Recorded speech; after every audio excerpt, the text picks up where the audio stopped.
आयो लगाते हैं न्यूज़ का सेटअप।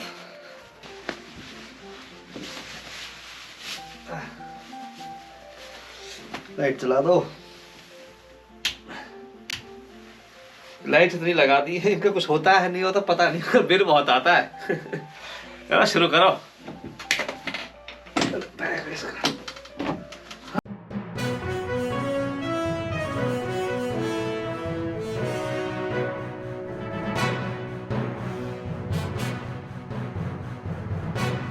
नमस्कार दोस्तों, स्वागत है आपका राम राम जी न्यूज़ चैनल में। यहाँ पर मैं बताता हूँ आपको जापान से जुड़ी हुई ज़बरदस्त, असली और धुआंधार खबरें। तो पहली खबर तो कोरोना की आएगी। तो जापान में भी कोरोना के केसेस जो बड़े शहर है टोक्यो, ओसाका जैसे, इनमें भी रोज़ की रोज़ 1000-1200 केस आने लग रहे थे। तो सरकार ने इमरजेंसी डिक्लेयर कर दी 4 बड़े शहरों में, टोक्यो, क्योतो, ओसाका और ह्योगो।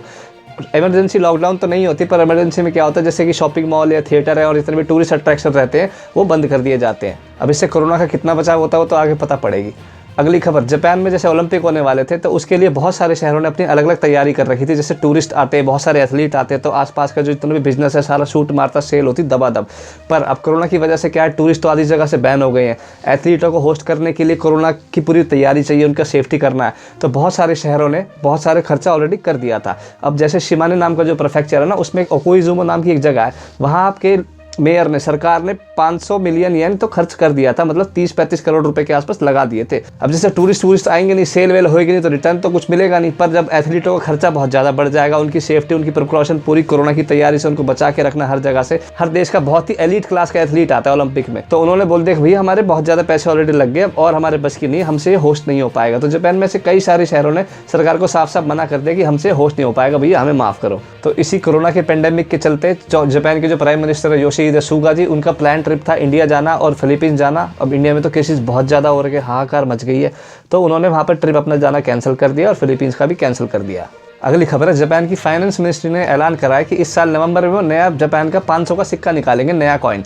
तो इसको लेकर पब्लिक ने इंटरनेट पर इतना हल्ला मचा दिया कि कोरोना का पेंडेमिक चल रहा है, हॉस्पिटल पूरे नहीं पड़ रहे हैं, इलाज ठीक से हो नहीं रहा किसी का, और वैक्सीन पूरी नहीं पड़ रही। और हमारी सरकार क्या कह रही है कि भाई तुम्हारी दिक्कत तो बहुत ज़्यादा है, हमें कुछ ना कुछ तो करना पड़ेगा। हम पता क्या करेंगे, हम निकालेंगे 500 का सिक्का, ऐसा चक चमचमाता, तुम्हारी सारी जीवन की दिक्कतें हो जाएंगी सॉल्व, लिखवा के ले लो हमसे और तुम्हें मिलेगा फिर चरम मोक्ष, 1 नंबर। अगली खबर है, ओसाका में एक जगह इकेदा नाम से, वहाँ के मेयर ने क्या करा, उनका नाम है हिरोकी तोमिता। उन्होंने क्या करा, सरकारी दफ्तर में, गवर्नमेंट ऑफिस के अंदर सौना नहीं होता, सौना जिसमें हीट वीट से निकलती है और रिलैक्स बैठते हैं, पसीने वसीने आते हैं, स्किन हो जाती है एकदम चक, वो सेटअप वेटअप ऑफिस में लगा दिया अपना और थोड़ा जिम विम का सेटअप कर दिया और बोल दिया कि हेल्थ रीजन्स की वजह से जहाँ पर चीज़ें होनी जरूरी है। तो उनकी हायर अथॉरिटीज़ ने ये सब देख लिया और उन्होंने बोल दिया कि भैया इस्तीफा देना पड़ेगा तुम्हें, तब ये सब तो नहीं चलेगा यहाँ पर। अब उनको मजबूरी में फोर्सफुली इस्तीफा देना पड़ेगा। अगली खबर है जापान के फुकुशिमा नाम की जगह से, वहाँ पर एक न्यूक्लियर प्लांट है, उसका जो वेस्ट मटेरियल है, जो रेडियो एक्टिव पानी निकलेगा वहाँ से, जहरीला पानी होता है वो, उसको जापान की सरकार ने क्या डिसाइड करा कि समुद्र में बहा देंगे।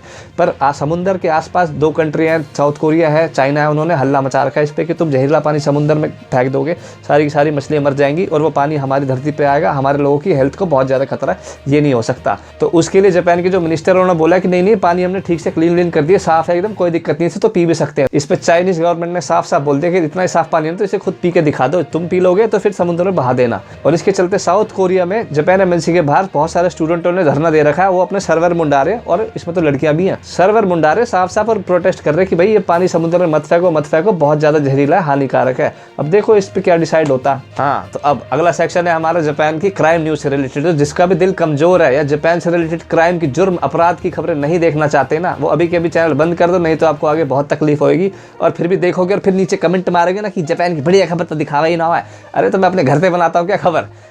तो जिसे नहीं देखनी वो कृपया बंद कर दो, और जो देख सकते हैं वो आगे देखो।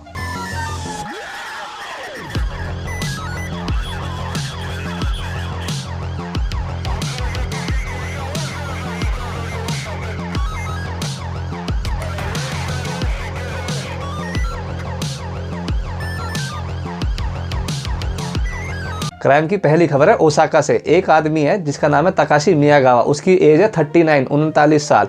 उसकी 35 गर्लफ्रेंड थी और उन्होंने हर एक अपनी गर्लफ्रेंड को अलग अलग बर्थडे बता रखे थे, तो उसको हर महीने के 2-3 गिफ्ट मिलते थे बढ़िया बढ़िया। उसकी आ रही थी मौज, पर जिसका भांडा फूट गया, सारी गर्लफ्रेंडों ने आपस में तालमेल मिला ली, जैसे तैसे उस पर पुलिस केस ठोक दिया और पुलिस ने उसको कर लिया अरेस्ट। अब उस पर देखो केस क्या लगेगा, गलत बर्थडे बताना तो कोई कानूनी अपराध तो है नहीं, वो कब से काम कर रहा है, कितने पैसे ऐठे, उसकी 35 गर्लफ्रेंड ही थी या फिर और किसी को और भी धोखा दे रहा है, तो अब सारी उस पर तहकीकात चलेगी। तो अब भैया भाई साहब की मौज की बोरी हो गई बंद। अगली खबर है जापान के तोयामा प्रेफेक्चर की नांतो सिटी से। वहां पर एक 23 साल का ट्रक ड्राइवर जिसका नाम था किशिमोतो, उसने एक 47 साल के आदमी जो साइकिल चला रहा था एक टनल के अंदर, उसको ट्रक से उड़ा दिया और उस आदमी की वहीं के वहीं मौत हो गई। पुलिस ने सीसीटीवी कैमरे की मदद से उसका ट्रक पकड़ लिया और वो आदमी भी अरेस्ट कर लिया। उससे पूछा कि भैया तैने आदमी उड़ा दिया, उसके बाद फरार हो गया। उसने बोला था कि मैं घबरा गया था, आई पैनिक्ड एंड केप्ट गोइंग। अगली खबर है जापान के आइची प्रेफेक्चर के नागाकुता नाम की सिटी से। वहां पर एक आदमी था, वो क्या करता था, औरतों के जूते चुराता था। शादी में नहीं, वैसे ही जापान में बहुत सारी ऐसी जगह होती है, बहुत सारे ऐसे ऑफिसेज होते हैं जहाँ पर जूते वूते चप्पल बाहर ही उतारते हैं, फिर स्लीपर पहन के अंदर अपना जाते हैं फ्लोर पे। मेरे ऑफिस में भी ऐसा ही होता है।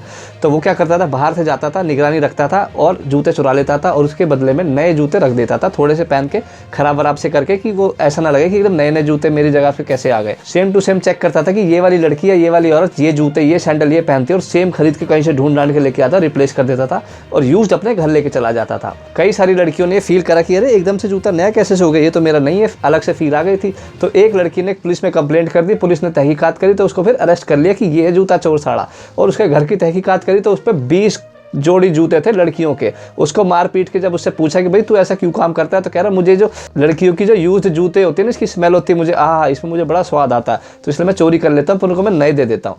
तो ये सब सुन के उस लड़की ने बोला कि यार क्या गलीच आदमी है, मुझे केस में पढ़ना नहीं है भैया, मेरा केस वापस लो और मैं जा रही हूँ घर। तो पुलिस ने फिर उसको बाइज्जत बरी कर दिया कि अब जब केस ही वापस ले लिया गया तब तो इसको हम क्या बोले, तो बाइज्जत बरी है, अब अपना फिर जूता चुराए डोलेगा। अगली खबर है जापान के गुम्मा प्रेफेक्चर के ओता नाम की जगह। वहां पर एक रूना तनाका नाम की औरत जिसकी उम्र थी 31 साल, उसने अपनी 7 महीने की बच्ची को दम घोटकर मार डाला। जब इस केस की तहकीकात हुई तब पुलिस को पता चला कि उसने अपनी बच्ची को दम घोट के मार डाला। उससे जब पूछा गया कि तूने ऐसा क्यों काम करा, तो उसने बोला कि बालक पालना और सेवा करने से मुझे एंजाइटी और स्ट्रेस हो रहा था बहुत ज़्यादा, तो मैंने उसका मुंह और नाक दाब के उसको मार दिया। और उससे पति से पूछा कि भाई कैसे क्या चक्कर चल रहा था तुम्हारे घर में, तो उसके पति ने बोला भैया मुझे कुछ आइडिया भी नहीं था कि इसके मन में क्या चल रहा है। अब उनका डिवोर्स हो गया और औरत पुलिस की हिरासत में। वही जगह गुम्मा में एक ऐसा सा ही केस फिर से एक और सामने आया। 19 साल की एक लड़की थी, उसका बॉयफ्रेंड था 21 साल का। अपने बॉयफ्रेंड के बाथरूम में उसने एक बच्चे को जन्म दिया और उसके बाद उस बच्चे को वही नाक और मुंह दबा के मार डाला और उसको पन्नी में डाल के फेंक दिया। पुलिस को बॉडी मिली, पुलिस ने तहकीकात करी, उन्हें अरेस्ट कर लिया कि भाई तुमने क्या काम करा।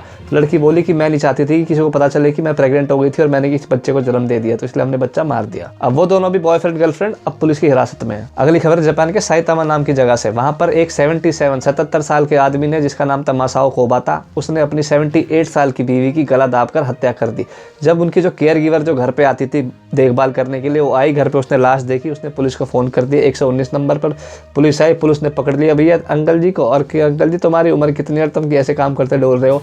अंकल जी बोल रहे भैया इसकी सेवा पानी में तो मेरा तो हो गया था स्ट्रेस बहुत ज्यादा, तो मेरे से हुई नहीं, तो मैंने तो मार दी। अब अंकल जी की जितनी बची कुछ जिंदगी है वो जेल में जाएगी। अगली खबर है जापान के होक्काइडो के सप्पोरो नाम की जगह पे। वहां पर एक 28 साल का लड़का जिसका नाम था केंजी सेकी ने, उसने अपने 65 साल के पिताजी की चक्कू मारकर पेट में और छाती में हत्या कर दी। उसके बाद उसने अपने में भी चक्कू मार लिए। जब बात पुलिस के पास पहुंची तो उस जो केंजी सेकी ने जो लड़का था उसमें प्राण बच रहे थे, वो जिंदा था, उसको हॉस्पिटलाइज कराया गया, उसका इलाज करा। उसके बाद जब वो इलाज उसका ठीक ठाक हो गया, बोलने चलने लायक हो गया, तब उसको पुलिस ने अरेस्ट कर लिया। अब उससे पूछताछ चल रही है कि उसने ऐसा क्यों करा, पर अब तक उसने ऐसा कुछ बताया नहीं कि उसने ऐसा करा क्यों। अगली खबर है टोक्यो के शिंजुकू नाम की जगह। शिंजुकू के अंदर एक काबुकिचो नाम की जगह है। वहाँ पर बहुत सारे लव होटल हैं, बहुत सारे महंगे महंगे होटल हैं और बहुत सारे गैर कानूनी काम वहाँ पर ही होते हैं। वहाँ पर एक लव होटल के अंदर 2 लोगों की लाश मिली है। एक लड़की थी जिसकी उम्र थी 30 के आसपास और एक था लड़का जिसकी उम्र थी 20 के आसपास। लड़के के शरीर में तो चक्कू के निशान थे और लड़की ने अपने फांसी लगा रखी थी, जो पर्दे की रॉड होती है उससे लटक के। जैसे सुबह साफ सफाई के लिए होटल के स्टाफ ने वो दरवाजा खोला तो उन्होंने देखी 2 लाशें पड़ी है भैया, उनके तो सिट्टी पिट्टी गोल हो गई, तीतर उड़ के भाग गए सारे के सारे। उन्होंने पुलिस में कंप्लेंट करी, पुलिस आई, तहकीकात चल रही है, उन्होंने किसने क्या करा क्यों करा ये अभी तक पता नहीं चला। ऐसी सी खबर एक ओसाका नाम की जगह से भी आई है। वहां पर एक 40 साल के आसपास का जो आदमी था उसके साथ एक टीनेजर लड़की थी। उन्होंने एक होटल के बाथरूम में पूरा सील्ड कर दिया और उसके अंदर एक जो पोर्टेबल स्टोव सा रहता है वो और चारकोल वारकोल लगा के पूरा धुआं करके म्यूचुअली डिसाइड करा सुसाइड कर लेते, और दोनों सुसाइड कर लिया दोनों ने। उसके बाद जब होटल का स्टाफ आया उन्होंने देखा कि भैया 2 लाशें पड़ी हुई हैं, उन्होंने फिर पुलिस को फ़ोन करा। अब पुलिस आके तहकीकात करेगी भैया क्या कलेश था, क्यों सुसाइड कर लिया दोनों ने मिल। लड़की तो बहुत ज़्यादा जवान थी और आदमी तो 40 के आसपास था, क्या कनेक्शन था दोनों का। एनीवेज ये सारी चीज़ें देख के यार हमें यही समझ में आता है कि हमें इनमें से कभी भी कोई भी काम नहीं करना है। हमें अपना जीवन बिताना आराम से, शांति से और प्यार से। और हाँ, इंडिया में कोरोना बहुत बुरी तरह से फैल रहा है भाई। ये वाला जो है वो और भी ज़्यादा खतरनाक है। बहुत लोगों की जानें एक्चुअल में जा रही हैं, तो इसको बहुत ज़्यादा कंट्रोल करने की ज़रूरत है। जब खुद के घर में कोई ऐसा हादसा हो जाएगा तब तुम कंट्रोल करोगे, तब तक बहुत देर हो जाएगी। जान एक बार चली जाती है वापस नहीं आती है। हॉस्पिटलों के बहुत बुरे हाल है।